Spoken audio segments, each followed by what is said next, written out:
It's like, here's an example of how like forgiveness and humility and just swallow your pride can go far. It's like in prison, my first month in Buny, I got into it with the Sureños. Yeah. And they ended up jumping me and shit. And I Yeah. didn't know that. I didn't know that in prison it wasn't heads, one-on-one. Yeah. People got the heads. I thought, because in the streets, it's just get the heads with somebody. You got Yeah. a problem? What's up? Let's get the heads. Boom, boom, boom. We're done. Go get your homie. He's next. But there ain't no jumping going on, you know? Yeah. And I always thought that was weak to jump people, you know, because it's just, you should be able to stand on your own in this world always. And that's, I never liked the gang mentality neither, because I feel you should be able to stand on your own 2 feet in this world and be confident in what you say and hold the truth and not have nobody behind you.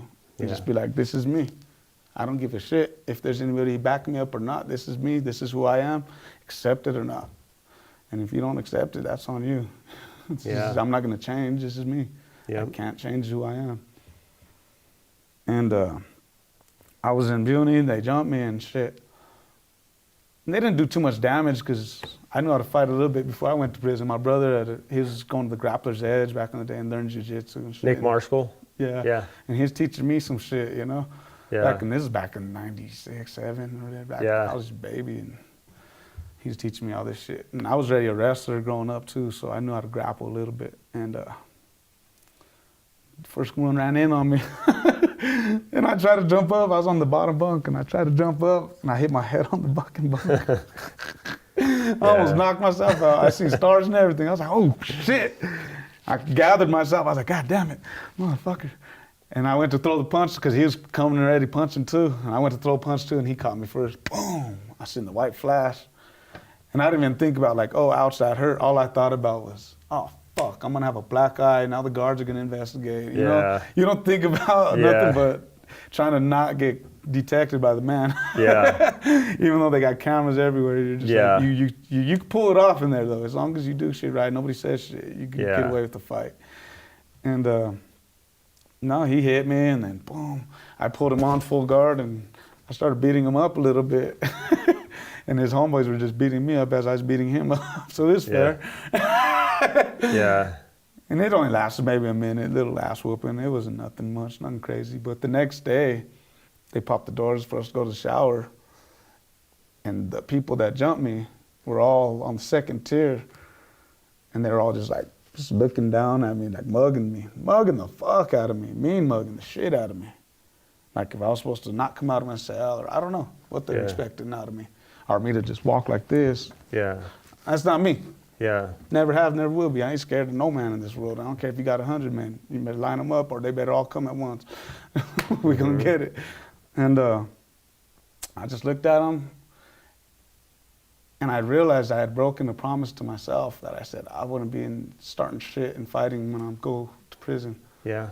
Once I get there, that's when I was in the county jail. I was telling myself, I'll make a promise to myself. I'm not gonna be starting shit, starting fights. Cause I'm always a hothead and it's that internal anger I had that I was holding on to from my sister and all that, you know, and that's what I'm saying. You hold on to that hate and you don't forgive ever, it surfaces itself. Yeah. Sometimes when you don't want it to. Yep. And it'll always show its ugly face. So it's better to not live with that shit.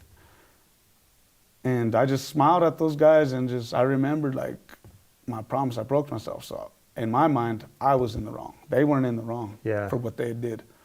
They were just doing what they know. Yeah. You know, they've been wired and programmed. So unless I show them something different, all they're gonna know is to hate me and fuck him. Yeah. But nah, I smiled at them. Wait, what up, guys? How you doing? Went, took my shower, and I had my shirt off too, just to show like, you know, no marks. Like, I'm fine. Yeah. It's fine. The OG comes up to me later. He's like, hey, you can't be trying to fight my guys. We don't do that one-on-one shit. He's like, next time it might get worse. You might get stabbed or something. I was like, fair enough. I was like, I just won't start shit with nobody. Yeah. I just kind of mind my own. Yeah. But that was that, you know? And months of that, I didn't show hate or nothing towards those guys, the same ones. And it seemed like everybody was just showing me love anyways. Everybody's just like, because in their minds, I didn't go run and tell. I didn't go check in. I didn't do what a fresh fish was supposed to do in that situation. Or I didn't go join up with another gang. I just kept maintaining doing me. Yeah. And every day I would just, what up, guys? Or just, what up? There's no, I don't give a shit. It's in the past, it's in the past. Finally, one day, like a month and a half later, the three of them like pulled me to the side. They're like, hey, S.A., we need to talk to you real quick. And I was like, I didn't get bad vibes how he was telling me. I was just like, all right, what's up? Let's go talk. And it was out in the open. It was just, there's tables in the middle of the fucking tier and shit. And fucking, of the unit.